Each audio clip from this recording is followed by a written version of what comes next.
안녕하세요. 생생법률쇼 진행을 맡은 김도희입니다. 매주 목요일 생생법률쇼에서는 정치 이슈를 짚어보고 분석하는 시간 함께 하는데요. 오늘은 장유미 변호사와 함께 하겠습니다. 어서 오세요. 네, 안녕하세요. 변호사님, 제가 목요일 진행이 오랜만이어서 정말 오랜만에 뵙는데 근데 어제 오늘 너무 많은 이슈가 지금 쏟아졌어요. 어떻게 보셨나요? 그러니까 그냥 일상이란 게 얼마나 소중한 거고 사실상 지키기가 어려운 것이었는가를 알려주는 국면이 정말 밤사이에 펼쳐졌다라는 생각이 들고요. 계엄이라는 건 불식 검문을 할 수 있고 총칼을 찬 군경이 시민들을 감시할 수 있는 그런 아주 예외적인 경우잖아요. 그런 것들이 지도자의 선포로 이렇게 쉽사리 됐다는 것도 놀랍고, 일상이 어떻게 보면 이렇게 좀 가볍게 좀 침탈당할 수도 있구나를 생각하는 좀 요즘이 아니었나 생각이 듭니다. 네, 정말 일상을 지금 유지하는 것들이 우리가 그동안 쌓아왔던 민주주의의 힘 때문이 아닌가 그런 생각이 많이 들었고, 또 국민들이 이럴수록 더 현명하고 지혜로워야 할 때가 아닌가 그런 생각이 좀 들었습니다. 지금 이 방송은 유튜브를 통해서도 실시간으로 함께 방송되고 있습니다. 더불어서 많은 시청 부탁드리겠고요. 유튜브를 통한 소통의 창구도 열어두겠습니다. 방송 보시다가 궁금하신 질문들 올려주시면 저희가 답도 해드리니까요. 많은 참여 바랍니다. 여러분은 지금 생생법률쇼와 함께하고 계십니다.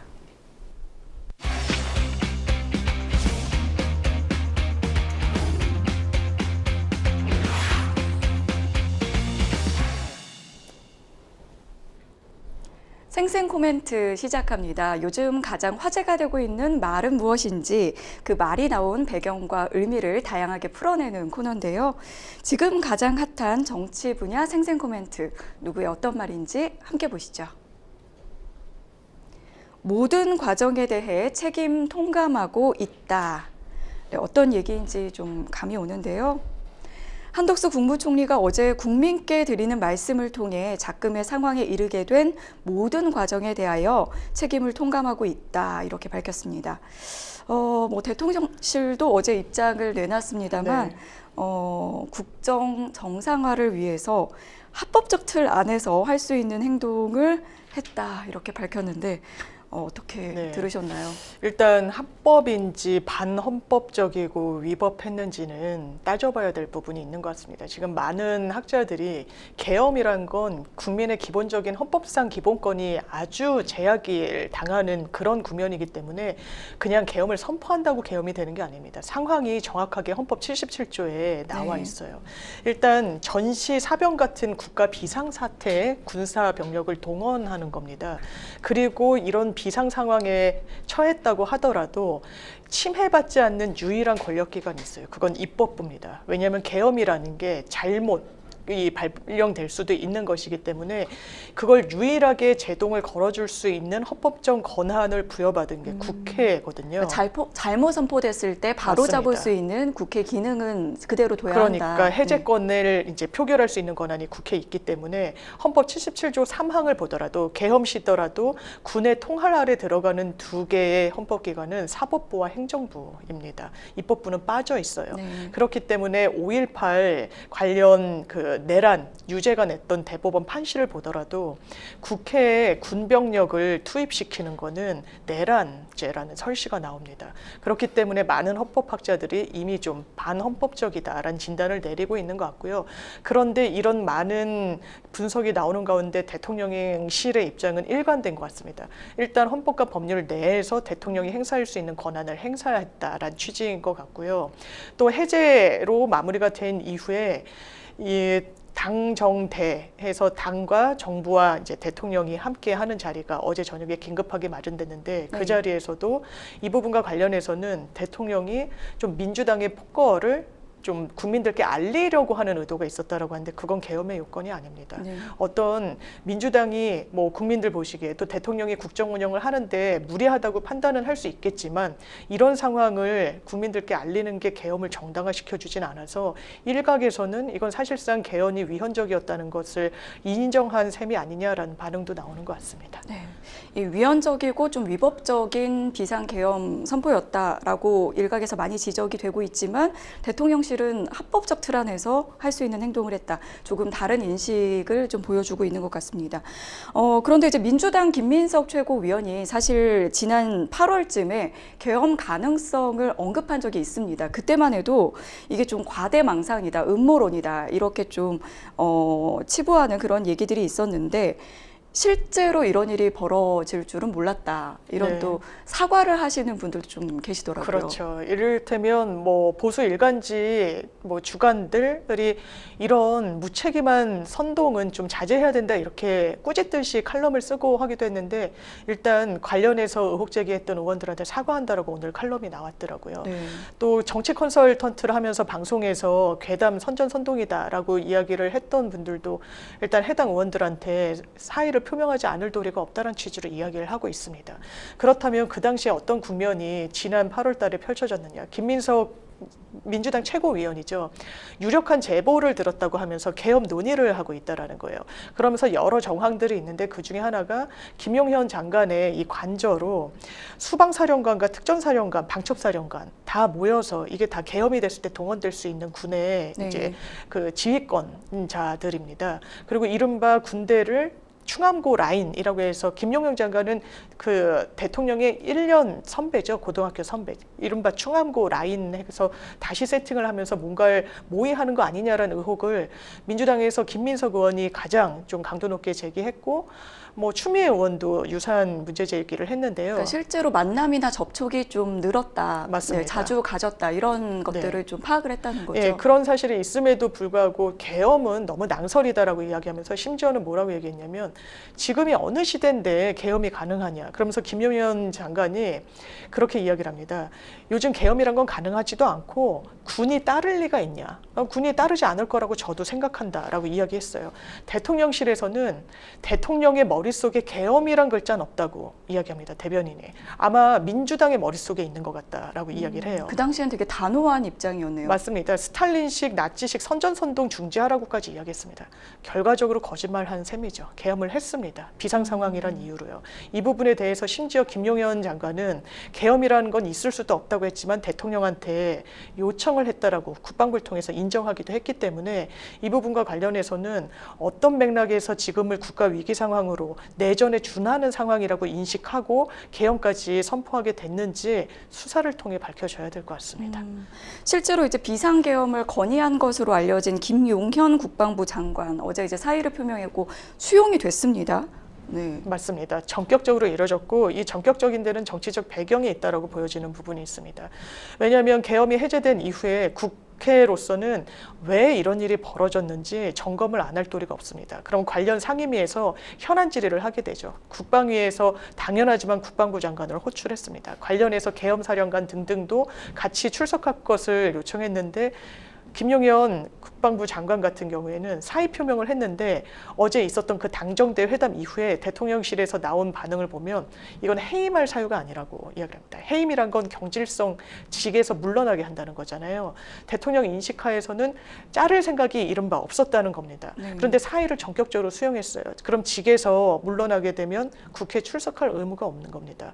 그래서 일각에서는 지금 출국을 시도하고 있다. 도피를 시도하고 있다라고 해서 출국 금지 조치. 네네네. 지금 국가수사본부장이 지금 긴급 출국 금지 지시를 내렸다는 기사 나왔습니다. 야당에서는 출국 금지를 그러니까 출국을 시도한다는 의도가 있어서 재빠른 조치가 필요하다고 했고 지금 이 부분은 국수본에서 수사를 담당하게 되는데 즉각적인 또 출금 그 조치는 내려진 상황입니다. 네. 그리고 이제 뭐 대통령실 전진석 이제 대표 비서실장을 비롯해서 수석 비서관 이상 참모진들 일괄 사의를 표명했습니다. 뭐 한덕수 국무총리도 책임을 통감한다고 이야기를 했는데요. 구체적으로는 어떤 책임을 진다고 봐야 할까요? 일단 계엄을 선포하기 위해서는 국무회의 의결이 필요합니다. 그런데 처음에 계엄이 발령이 됐을 때 국무회의 의결이 있었는지 없었는지 지금도 사실은 불분명하다라는 이야기가 나와요. 그러면 그 계엄 자체는 물론 실체적으로도 하자가 있지만 형식 상식적인 요건조차 못 갖춘 게 됩니다. 헌법에서 요구하고 있는 요건을 거치지 않았다는 건 상당히 문제가 있죠. 지금 그 당시에 밤사이에 국무위원들을 긴급 소집을 했다라는 거예요. 그 당시에 비서실장은 또 몰랐다라고 합니다. 정무수석도 몰랐다라고 해요. 그리고 온 국무위원 장관과 오지 못한 장관들이 있는데 그 명단도 제대로 지금 확인이 안 된다고 합니다. 그리고 그 당시 상황이 취재돼서 나오는 걸 보면 지금 뭐 이상민 행자부 장관은 또 개헌과 관련해서 제일 밀접한 게 국방부랑 행자부거든요. 일단 행안부인데 거기에 자리는 했다라는 건 지금 확인이 되고 있고요. 말렸다라는 거예요. 대체적인 분위기가 반대를 했고 한두 명은 대단히 강경하게 이야기를 했고 지금 보도를 나오는 거에 따르면 한덕수 총리는 이건 경제가 망가지고 나라 경제가 굉장히 위태롭게 되고 또 이 외교부 장관도 이게 동맹 관계도 훼손이 될 수가 있고 해외에서도 국격이 신뢰된다라고 한국이 위태로워질 수 있으니까 이 계엄이란 건 해서는 안 된다라고 이야기를 하는데 지금 어느 정도의 만류가 있었는지는 확인이 필요하고요. 국무회의 의결이 필요한다라고 헌법에 돼 있지만 이게 찬반 투표를 하는 건 아니라고 합니다. 대통령이 결단을 하면은 이걸 막을 도리는 없습니다만 국무회의에 어떤 통고만 그렇죠. 네, 하면 되는 그런 그런데 절차인가요? 모든 정부의 회의는 회의록을 작성하게 돼 있습니다. 지금 대통령실의 설명을 들으면 이게 행안부에서 간사가 회의록 정리를 하는데 그날 안 갔다는 거예요. 그래서 그 당시에 출석했던 장관들의 메모 같은 걸 취합해서 회의록을 만든다고 하는데 이건 대단히 이상한 거고요. 회의록은 공개를 하도록 돼 있습니다. 보통 정말 국무회의 의결이 있으면 통상은 한 일주일에서 10일 뒤에 공개가 되는데 이게 공개가 될 수 있을지도 의문이에요. 지금 왜냐하면 이 부분을 내란죄로 수사를 해야 된다라는 여론뿐만 아니라 실제로 법리적으로도 해당할 여지가 굉장히 크다고 나오기 때문에 이 국무회의에 참석했다는 것만으로 내란죄의 공동정범으로 이제 판단을 받을 여지가 상당히 열려 있어서 어느 정도 가담을 맞습니다. 했는지 그 자리에서 맞습니다. 거부를 했는지 회의록은 명시한 자료가 될 수 있거든요. 그런데 그걸 또 그래서 은닉하거나 은폐한다면 또 다른 또 정치적 파장이 나올 것 같습니다. 네. 비상계엄 관련해서 제대로 된 요건을 갖췄는지는 잠시 후에 또 뉴스픽스에서 다뤄보도록 하겠습니다. 이어서 다음 생생 코멘트 만나볼까요? 경솔한 한밤중의 해프닝. 네, 이 이야기를 해서 굉장히 좀 논란이 된 분이죠. 홍준표 대구시장이 윤석열 대통령의 비상계엄 선포에 대해서 꼭 그런 방법밖에 없었는지 유감이라고 밝혔습니다. 그리고 자신의 SNS에 충정은 이해하나 경솔한 한밤중의 해프닝이었다라고 적었는데요. 이 계엄 선포 해프닝이라고 일컬을 수 있는지 이 부분에 대해서 좀 논란 많이 맞습니다. 일고 있죠. 대단히 부적절한 단어 선택인데 의도적인 단어 선택이라고 보여지는 부분이 있고요. 일부러 가볍게 좀 표현을 이게 했다. 한밤중에 정말 밤 10시에 잠드셔서 한 7시에 일어나신 분들은 전혀 밤사이에 무슨 일이 일어났는지도 모를 정도로 네네. 아주 긴급하게 사태가 또 정리가 된 부분도 있는데요. 이거는 해프닝이라고 할 수는 없습니다. 계엄이 되면 기본적으로 사법부가 멈춰서고 행정부도 군의 통수권 아래 들어가게 되는 거고요. 시민들은 영장 없이 체포구금이 되고 언론사들은 군의 사전 검열을 받아야 됩니다. 실제로 언론사에서 굉장히 좀 위축될 수밖에 없고 여러 이제 언론의 재갈이 물려지는 상황이에요. 불식 업문, 야간 통행 금지, 그리고 포고령을 보시면 아시겠지만요. 일체의 정치 행위를 금지한다라고 되어 있었습니다. 이런 걸 해프닝이라고 치부할 수 없습니다. 무장하고 총에 탄환을 넣은 네네, 실탄을 군인들. 넣었는지 맞습니다. 여부에 대해서도 지금 이야기 나오고 있죠. 무장한 군경이 국회로 들어가고 침입하고 유리창을 깨고 들어가는데 그나마 다행인 게 시민들이 대단히 설득을 했다고 그러더라고요. 네. 계엄군한테 이건 위법한 명령이고 그리고 거기 보좌진들 중에서도 국회에는 그 법조인 출신들이 많거든요.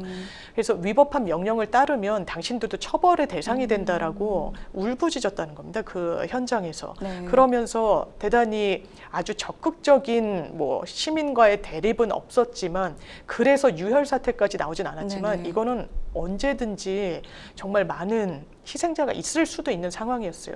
그래서 홍준표 시장은 어쨌든 차기 대선 주자로 보수 진영에서 그런 희망을 갖고 계시는 분이기 때문에 이 사태가 번지는 걸 좋아하지는 않을 겁니다. 다만 그렇더라도 객관적인 진단을 하는 건 최소한 해프닝이란 단어가 담아내지 못하는 것 같습니다. 자신이 던지는 말에 무게감을 모르실 리 없을 것 같은데 일부러 그렇게 표현한 것 같다는 말씀 해주셨고, 근데 지금 이제 친윤계도 좀 당혹감을 감추지 못하는 좀 모습을 보여줬는데요. 실제 이제 비상계엄 해제 요구안 요구 결의안 본회의 표결 당시에 국민의힘 의원도 그 자리에 있었습니다. 18명이 참여를 했는데 모두 친한계였습니다. 그래서 이제 친윤계 중심 원내 지도부는 이제 본회의 정족수 미달을 좀 유도하려 했다, 이런 이야기도 나오던데요. 뭐 이제 당사로 와라, 이렇게 문자를 보내서 좀 혼선을 준 것이 네. 아니냐, 이런 이야기도 있더라고요. 왜냐하면 본회의에 해제 결의안을 투표하기 위해선 국회 의사당의 본청에 들어가야 됩니다. 의원들이. 당사는 많은 분들이 아시겠지만 그 맞은편에 일반 건물에 들어가 있어요. 네.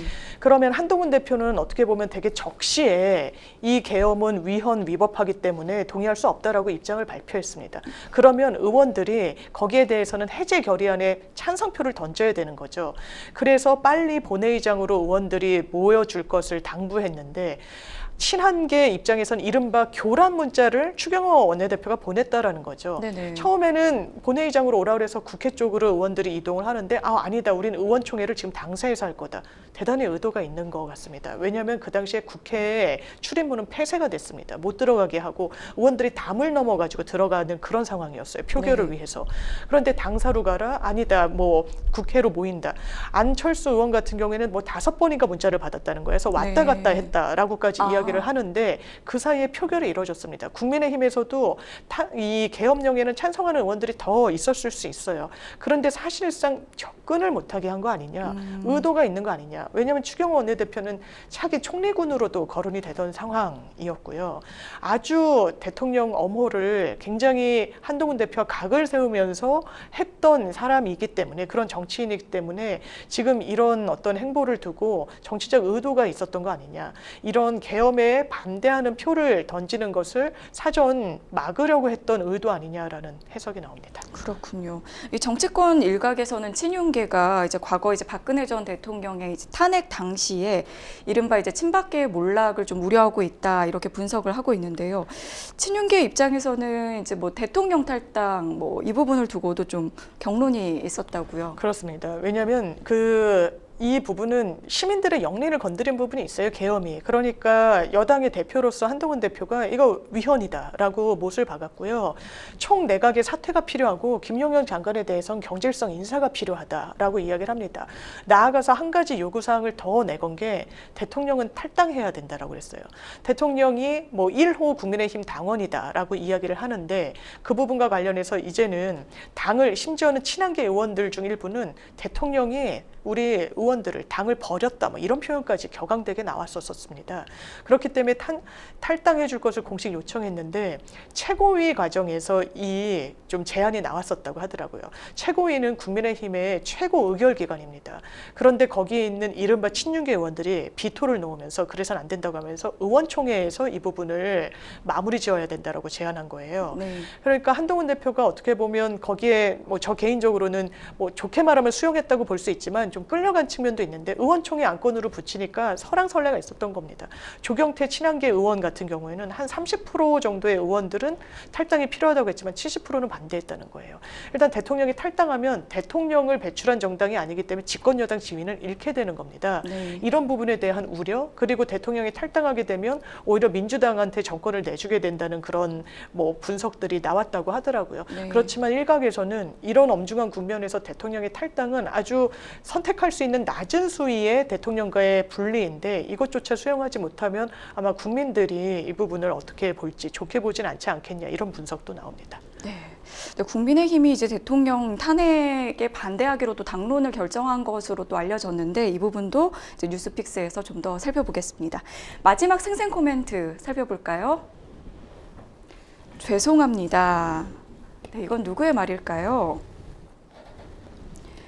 네, 윤석열 대통령이 비상계엄령을 선포하면서 국회 본청 건물에 투입된 무장계엄군 청년이 시민들에게 고개를 숙인 뒤 철수한 모습이 포착돼서 화제가 됐습니다. 죄송하다고 연신 사과를 했다고 네. 하죠. 이게 영상으로 공개가 돼서 많은 분들이 그 상황이 어떤 상황이었는지를 정말 생생하게 보실 수 있었는데요. 일단 계엄군입니다. 계엄군은 당연히 무장을 한 채로 국회에 네. 들어간 거고요. 이렇게 이 야광 투시경까지 장착을 하고 그리고 지금 제1공수가 들어갔다라고 하는데 최정예 부대예요. 굉장히 특수훈련을 받은 직업 군인들이 들어간 겁니다. 네. 그런데 시민들과 뭐 한편에서는 되게 격하게 이렇게 대립하는 장면도 안 펼쳐진 건 아니라고 합니다만 네네네네. 많은 수의 계엄군들이 시민들한테 직접적인 위해를 가하거나 물리적 충돌을 빚지는 않았다고 하더라고요. 저도 네. 그 현장에 가 계셨던 분한테 들었더니 네네. 그냥 좀 서서 좀 막는 정도. 아. 그러니까 아마 여러 해석들이 나오고 있는데요. 어떤 이제 뭐 일간지에서는 MG 계엄군이라고 해서 네. 이게 아무래도 과거에 뭐 이른바 정신무장 막 이런 군과는 많이 세태가 다 바뀌기도 했습니다만 또 그것과는 별개로 이게 위법하다는 인식이 아무래도 있지 않았겠냐라는 이야기가 나와요. 위법하고 좀 부당한 지시라는 인식이 그래서 거기에 있었다. 적극적으로 가담했을 때 어떤 뭐 정치적인 부담은 차치하더라도 이건 법적인 부담이 좀 분명히 있는 점이 네네. 있고요. 또 하나는 일사불란하게 아예 명령 하달 체계가 떨어지지 못했다는 점이 지적이 됩니다. 기본적으로 그날 헬기가 대단히 많이 떴어요. 왜냐하면 지상으로 국회를 갈 수가 좀 네네. 부족하기 때문에 많은 병력이 헬기로 이동을 했는데 서울 같은 경우는 이 대통령실이 있기 때문에 직무실이 있기 때문에 비행 금지되는 구역이 있습니다. 근데 여의도는 용산이랑도 굉장히 가까워서 비행이 금지되는 곳이에요. 네. 근데 공군에서는 계엄 상황을 몰랐다는 겁니다. 아, 그래요? 그래서 공군이 하늘길을 이른바 열어주는데 지체가 됐다라는 지금 분석도 나오거든요.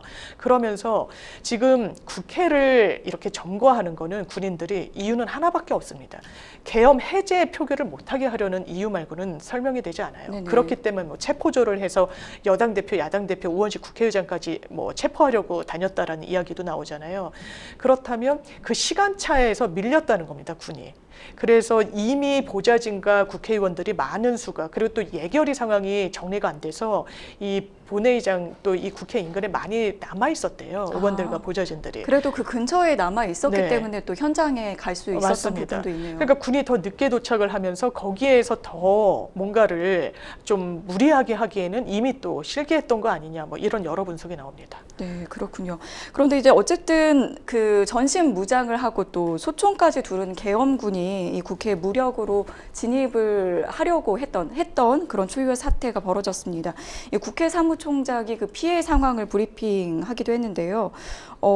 그 창문 부수고 또 이제 바리케이트를 치고 이런 장면들이 또 이제 영상을 통해서 이렇게 보여졌는데 다들 좀 그 당시에는 이게 화면을 통해서 보면서도 이게 과연 2024년도에 한국에서 네. 벌어지고 있는 일인가 좀 현실감이 좀 없게 느껴질 정도였거든요. 굉장히 놀랍죠. 저희 얼마 전에 흥행했던 영화 서울의 봄의 광경이 사실 펼쳐졌던 거죠. 이제 군사 반란 쿠데타가 있었고 그 당시에도 이게 마지막 그 계엄이었거든요. 지금 45년 전으로 거슬러 올라가서 12.6 이후에 박정희 대통령이 서거하고 계엄이 발령이 됐었고 전두환 씨가 쿠데타를 일으키면서 확대 계엄으로 이제 나라가 비상사태에 돌입을 했었습니다. 그런 게 45년 만에 다시 펼쳐진 것이었고요. 이 부분과 관련해서도 지금 본회의장을 점거하려고 시도를 했고 또 일부는 이른바 체포조란 이야기가 왜 나오냐면 지금 한동훈 대표 직무실에서 이게 무장한 그 군들이 네네. 쏟아져 나왔다. 이게 잠입하고 있다가 아. 한동훈 대표가 들어오게 그리고 그 문을 깨고 들어갔다는 얘기가 네네. 나오거든요.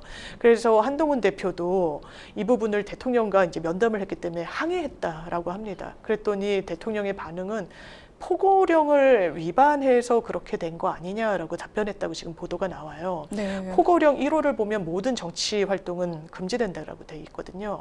그러니까 그 책임이 마치 이제 한동훈 대표한테 있는 것처럼.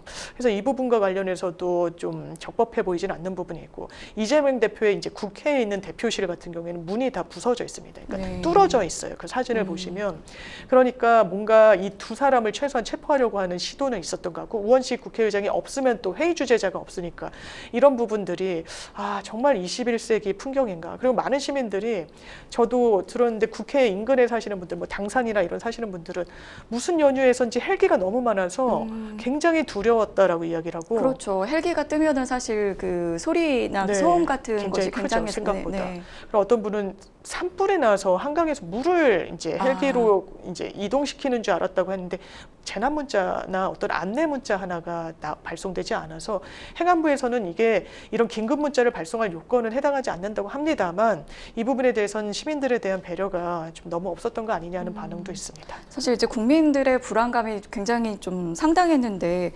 그나마 이제 다행인 건 이제 대규모 어떤 물리적 충돌이나 유혈 사태가 없었던 건 정말 천만다행입니다만 그 당시에 이제 앞서 말씀해 주신 것처럼 계엄군이 좀 약간 소극적으로 대응하거나 아니면 이제 그 지휘 체계 미비라든지 뭐 그런 정당성이 좀 없다고 네. 좀 생각한 부분이 있었는지 맞습니다. 이 부분도 좀 다시 들여다보고 있는 것 같습니다. 그렇습니다. 왜 이 부분과 관련해서 그러니까 시간대별로도 상당히 달랐다고 하더라고요. 그 현장에 있었던 뭐 분들 이야기를 들어보면 담을 넘어서 갈 수밖에 없었던. 그래서 그 현장에 있었던 분한테 또 들었더니 한 국회의원 같은 경우는 막 옷이 다 찢어졌다고 하더라고요. 네. 남자 국회의원. 거기에서는 이제 어쨌든 몸싸움이라든지 네. 그런 것들은 있었으니까요. 네, 근데 또 다른 시간대에는 그냥 국회의원 출입증을 보여주면은 그대로 이제 통과를 또 시켜주기도 하고, 그러니까 뭔가 이 부분이 일사불란하지 못했던 것 같아요. 그래서 박지원 의원 같은 경우에는 오히려 아니 계엄이라는 어떻게 보면 되게 즉각적인 조치를 했지만 이제 지도자가 명민하지 못해서 거기에 대해서 뭐랄까 이게 치밀하게는 계획이나 어떤 사후 처리를 좀 세우지 못했던 게 아니냐라는 또 분석도 일부에서 나올 정도로 어떻게 보면 허술했고 허술해서 이 사실상 네. 이 친위 쿠데타다라는 이야기가 많이 나오는데 이 계엄은 실패로 돌아간 거죠. 윤석열 대통령 입장에서는. 네. 그래서 지금 이런 반응들이 나옵니다. 이게 대단히 어떻게 보면 국민들 입장에서는 즉각적이었어요. 즉흥적이었고. 네. 그래서 이 총구에서 방아쇠를 한번 당겼는데 김종대 전 의원 같은 경우는 이 방아쇠에서 손가락을 아직 빼지 않았다는 표현까지 쓰더라고요. 네. 이제 보수 일간지에서도 도대체 왜 이런 정치적인 도저히 납득할 수 없는 선택을 했는지 의문이라고 하는데 이 부분과 관련해서는 대통령이 그래서 앞으로 좀 통제가 국민들이 하긴 좀 어려운 국면이 된 것 같고 더 다른 뭐 도발이나 이런 가능성에 대해서도 그래서 야당에서는 문제 제기를 하고 있습니다. 네, 이제 분명히 이제 기본권이 좀 침해가 됐었고 또 그 상황에서는 사실상 이제 일촉즉발의 어떤 이제 긴장감이 상당했고 또 공포심까지 엄습했던 상황이니까 그 부분에 대해서도 조금 더 자세히 이야기 나눠보도록 하겠습니다. 비상계엄 후폭풍에 대해서는 뉴스픽스에서 좀 더 자세히 얘기 나눠보도록 하겠습니다. 여러분은 지금 생생법률쇼와 함께하고 계십니다.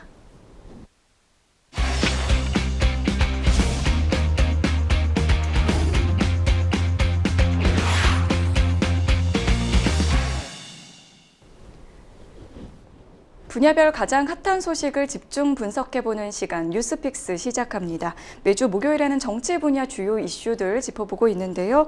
오늘 만나볼 첫 번째 주제는 비상계엄 선포 6시간 만에 공식 해제, 파장은입니다. 진짜 한밤중에 이 비상계엄 선포 그리고 해제로 인한 후폭풍이 굉장히 상당합니다. 한동안 좀 계속 이어질 것 같은데 일단 이제 윤석열 대통령은 이 비상계엄 선포하면서 야당에 잇따른 뭐 국무위원과 검사 탄핵, 내년도 예산안을 이제 삭감한 예산안을 강행 처리한 부분 이런 것들을 이제 그 사유로 내세웠는데 사실 이 부분이 좀 비상계엄을 선포할 만큼의 어떤 사유라고 볼 수 있을까요? 일단 법적으로 그러면 계엄이 언제 발동이 가능한지를 봐야 될 텐데요. 헌법에는 전시사변 같은 국가 비상사태라고 적시가 돼 있고요. 계엄법에는 일단 적과 교전 상태에 있거나 사회 질서가 극도로 교란된 상황이라는 표현을 쓰고 있습니다. 아니면 행정사법 기능 수행이 현저히 곤란한 국가 이런 위기 상황이라고 규정이 되어 있어요. 그러면 검사 탄핵하고 감사원장 탄핵하는 게 지금 준 전시 상황에 다다를 정도의 위기라고 할 수 있을지 동의하기 어렵습니다. 아마 많은 법조인들이 동의하지는 않을 거라고 생각하고요. 네. 검사 탄핵도 마찬가지입니다.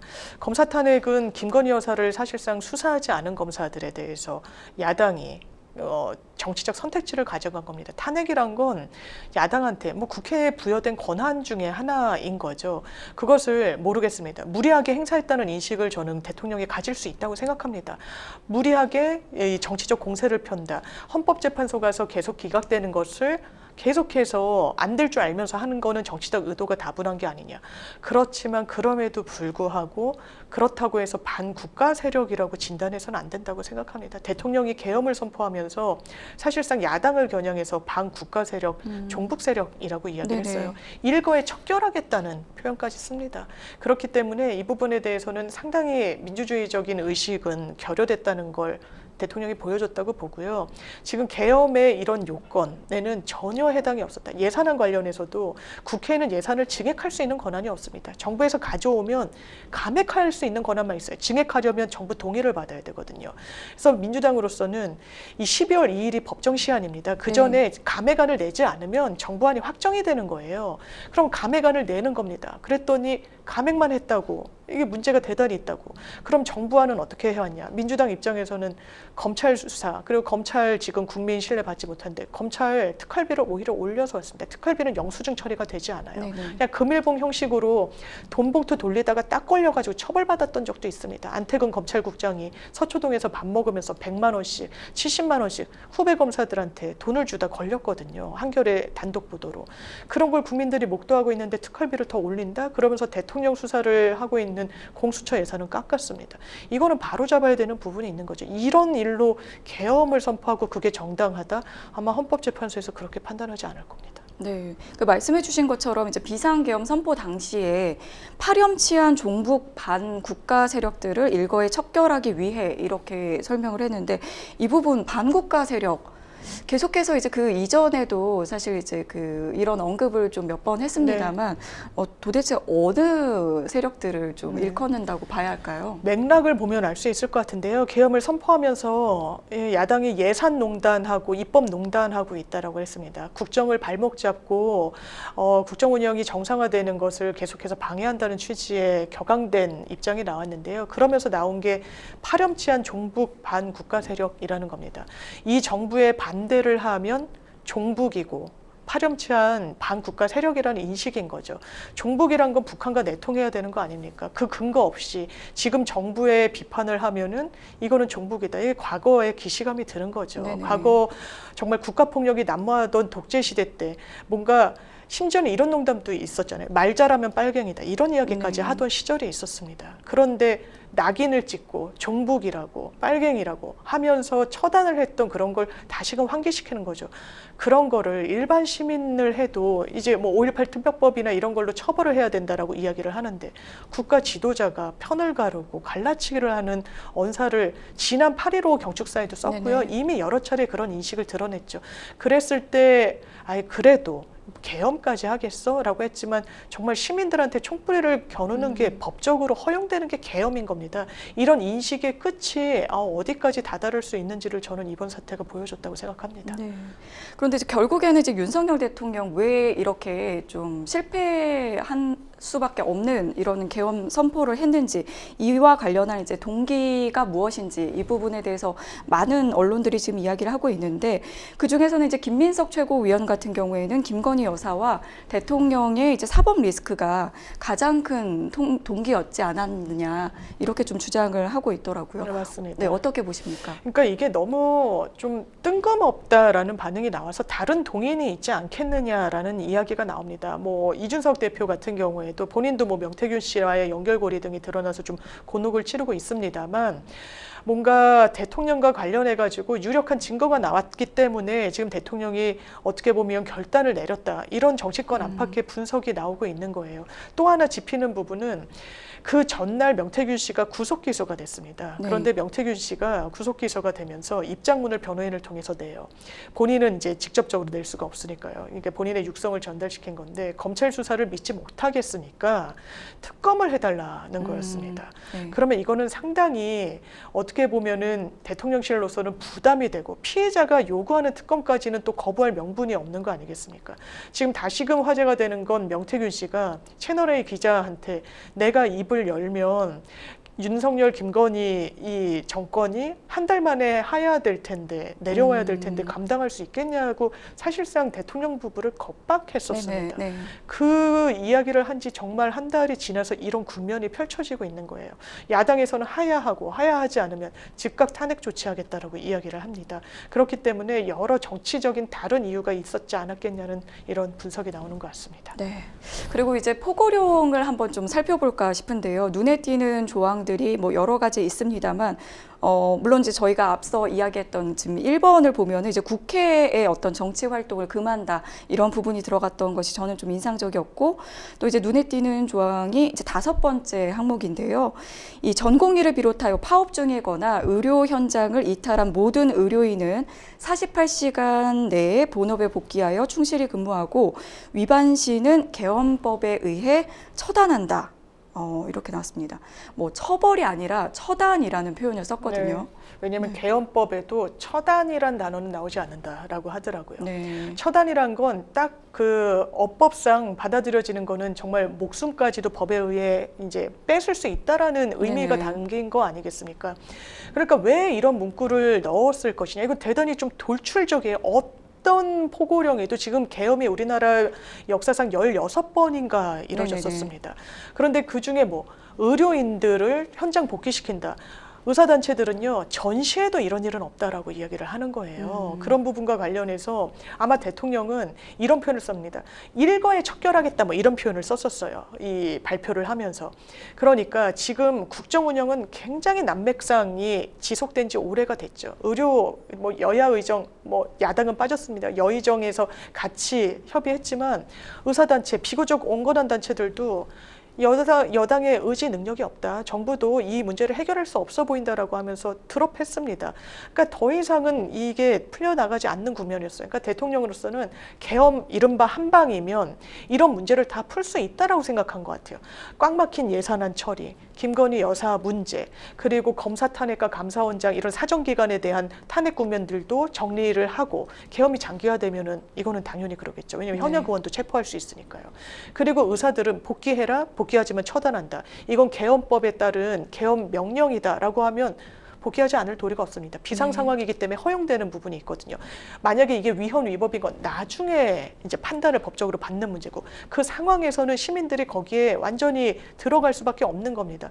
그렇기 때문에 대통령으로서는 이게 국정 운영 난맥을 푸는 하나의 수단으로 생각했던 것 같은데 대단히 잘못된 선택인 거죠. 계엄은 그러라고 있는 제도가 아닌 겁니다. 이 부분에 대한 법적 정치적 후과는 아마 치러야 될 것 같습니다. 네, 이게 사실 이제 밤사이에 이제 많은 국민들이 불안에 떨었고 금융시장도 사실 휘청거렸습니다.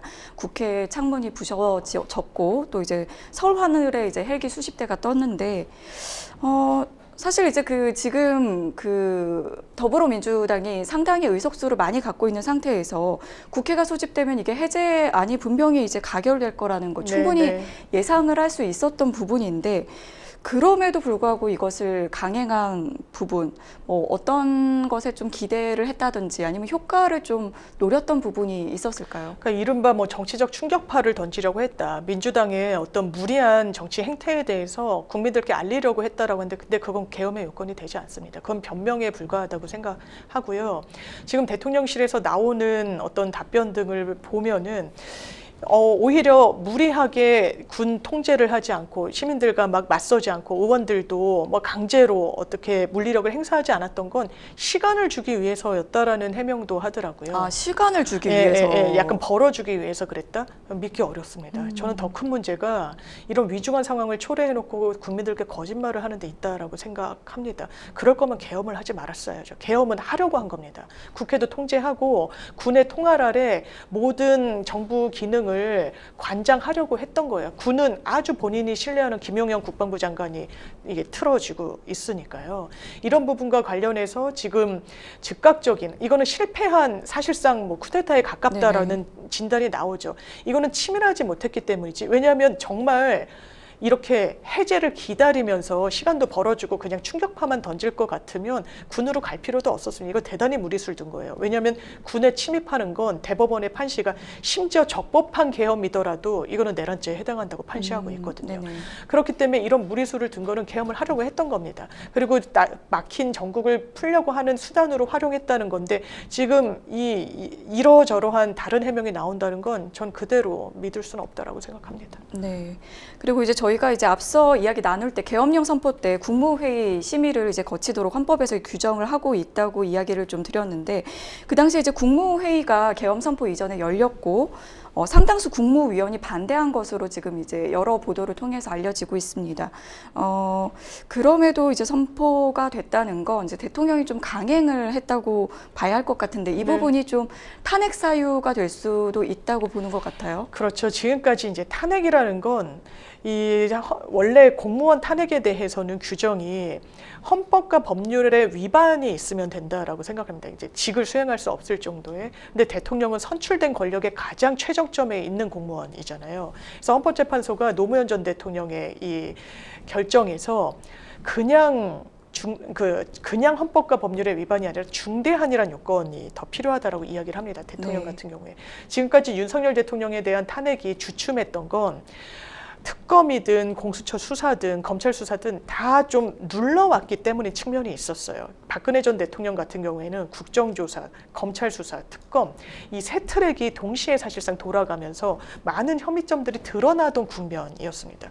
윤석열 대통령은 수사가 계속 답보 상태인 거죠. 최상병 특검과 관련해서는 대통령을 정조준하는 수사입니다. 이른바 VIP의 경로를 듣고서 다 넘어갔던 기록이 회수되고 거기에 대통령실 관계자들이 전면적으로 다 등장하거든요. 근데 수사되지 않았어요. 공수처 수사 지금 진행되고 있다는 얘기 들리지 않습니다. 김건희 여사 수사 마찬가지고요.